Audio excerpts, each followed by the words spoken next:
If you love garlic, you will love Toum. And to guarantee that you always have it at home as a staple, I'm gonna show you 2 ways to make it today. The more common method in a food processor and a really easy hack to make it in less than a minute. Plus, if you watch till the end, I'm gonna show you how to fix a broken Toum in just 20 seconds.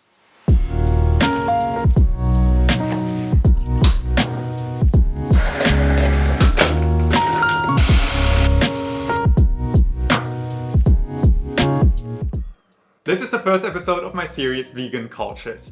In this series, I explore traditional plant-based food from around the world. Over the years, I've made so many dishes that just happen to be vegan, and finally I get to share them here with you. So, Toum. Toum is actually the Arabic word for garlic, and that's exactly what this dip is about because it's the essence of garlic captured into a sauce by emulsifying it with oil, lemon juice, and salt. And if you're wondering where it's from, Toum is thought to have originated in Lebanon, but it's basically eaten throughout the Middle East. But enough for now, let's make our Toum. Of course, it all starts with garlic. A lot of garlic. I'm using 2 large garlic bulbs to get around 140 grams of garlic cloves. And yes, you do have to peel all of that, but believe me, it's worth it. Don't worry, I'll show you a hack to speed up your garlic peeling later in the video. Once you've peeled it all, slice the cloves in half and remove the germ. Yes, I know it's annoying, but otherwise it makes the Toum too bitter. We will also need 80 milliliters of lemon juice, which you definitely want to measure out before. And 400 milliliters of oil. That does sound like a lot, but Toum doesn't have egg in it, so you can actually store it in the fridge for a few weeks. Now it's time for the emulsification. Traditionally, Toum is made by hand with a pestle and mortar, but these days it's quite common to use a food processor instead. And that's what we're going to do. Add your garlic cloves along with 2 teaspoons of salt and process it into a puree. This can take a little while, but just make sure to blend, scrape down a few times until it looks like this. Now we're going in with the first 2 tablespoons of our lemon juice. The juice actually acts as a stabilizer for the Toum, so I like to add a little bit early on. And then we can finally start adding our oil. By the way, you want to use neutral oil for this, something like vegetable oil, sunflower oil, or, like I'm using, plain olive oil. Turn on your food processor and, with the machine running, slowly drizzle in 2 tablespoons of your oil. Then scrape down the sides one more time. By now it should look white and sort of fluffy like this. Then slowly drizzle in more of your oil until you've added about 100 milliliters. Add another tablespoon of lemon juice, which will help to stabilize it again.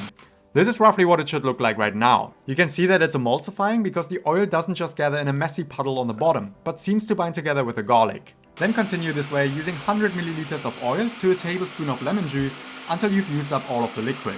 It can take around 10 to 15 minutes, so take your time and drizzle slowly so that the emulsion doesn't break. In the end, it looks like this. It has thickened like a mayonnaise and it holds its shape on a spoon.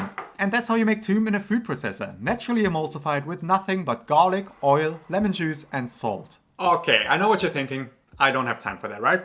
Fair play. But here's where the hack comes in, because here's how you can make Toum in less than a minute using an immersion blender. For that, we're starting again with our garlic. This time I'm making half a batch, so I want around 70 grams of cloves. By the way, one way to peel garlic more easily is to let the cloves soak in cold water for around 1 hour.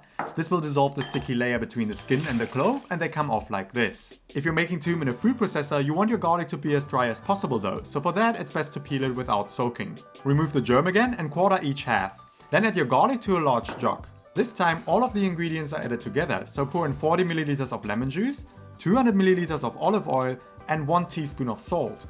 For the quicker version I'm also adding 1 tablespoon of ice water, which will help to fluff up our Toum. Place the blender on the bottom of the jug, switch it on, but keep it at the bottom for the first 10 seconds without moving it at all. That way it will suck in small amounts of oil while emulsifying it with the garlic. Slowly incorporate more and more oil until it looks thick and fluffy. Then lift the blender to work in the rest. And just like the food processor version, this one also holds its shape on a spoon. Now just add it to a bowl and serve it alongside other dishes, or continue watching for some serving suggestions later on. There is of course a chance that your emulsion breaks, either with a food processor or with a hand blender. You know, you've added your garlic, your oil, your lemon juice, and you blend it and it just remains liquidy. That's frustrating, but there's a solution, and it's called aquafaba. Well, that's a tin of chickpeas, but the aquafaba is inside. Okay, granted, it's definitely not a traditional fix, but if you're desperate, it will do the job. Let's say you blended your garlic way too quickly like this. The emulsion won't work and it just remains an oily mess. To fix it, you can simply add some aquafaba, which is the liquid inside a can of chickpeas. For around 200 milliliters of oil, add 2 tablespoons or 30 milliliters of aquafaba and blend it again. Within a few seconds, the Toum will begin to emulsify and you can use it like you usually would. And there we finally have it. Toum. Let's taste it. It is bold. It's punchy, it's really garlicky, but It's basically like a really lemony aioli. The sharpness of the garlic actually wears down if you keep it in the fridge for a few days. But don't tell me what you taste, tell me what you feel. To me, toum is a really exciting way to elevate plant-based dishes. It's traditionally served with fries and grilled meats, ironically, but you can really serve it with anything that you would serve alongside an aioli or a mayonnaise. If you think of food as layers of fatty, spicy, tangy, sweet, salty flavors, then toum can be a really powerful building block because of the lemon juice, the garlic, and the oil. You can use it in salad dressings, you can use it as the base for mushrooms on toast, like this one, or you can use it for really garlicky beans, or really with any grilled veg as a dip. Which brings us to the final bit of this video. Why is toum part of vegan cultures? The origin of toum dates back hundreds of years ago. Back then, animal products were seen as a luxury. Because toum doesn't use any eggs, it was easily available and inexpensive. By combining garlic, lemon juice, and oil, you get a really rich paste that can add a lot of flavors to a lot of dishes. So it's a cultural staple that just happens to be plant-based. And this type of garlicky sauce exists in a lot of cultures. I already mentioned this earlier, but toum is actually really close to the aioli you would get in eastern Spain and the aioli you would get in southern France, which, by the way, both translate to garlic and oil in Catalan and Provençal. Surprisingly, those sauces are traditionally also made without egg.